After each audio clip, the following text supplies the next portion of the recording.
Fashion, it's more about what the client wants. In theater, it's what the character needs.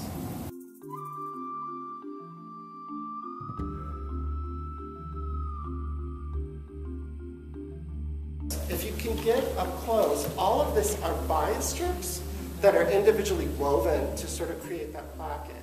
Wow. So I almost guarantee that none of you notice this detail or the care that went into this. But you know who does every night? Jamaris. She puts it on, and Mr. Haran sits right here and says, "Where's that dress I bought you? Go put on that dress." So when she put it on, the minute he said, "Go and put it on," she thinks in her head, "Okay, this might be my ticket out of this place." So you may not have gotten this detail, but you got her performance. For me, that's the work. That's the job, to try and make sure that it's not this that's standing out, but that her performance is.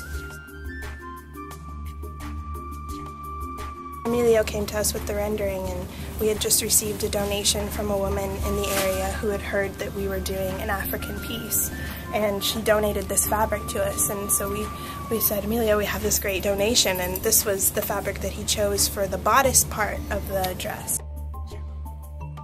We had originally wanted to do a solid skirt, and then Emilio said, I feel like it needs something more because this fabric is so incredible. So Deborah ended up dyeing a piece of white silk to have the ombre effect that you see in the completed dress. I know Charles, our director, really wanted that moment to be a big moment for her.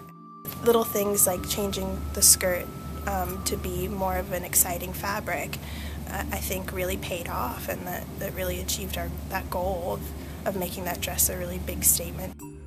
Part of what we want to bring to the actors is a place where when they're going out, it's almost like they're putting on armor. You're sort of giving them what they need to go out to give you. I mean, they're working for you. They're telling you a story, and they're sharing with you, in this case, a story that maybe most of us didn't know a lot about, but probably will have a strong opinion about now that we've seen the show.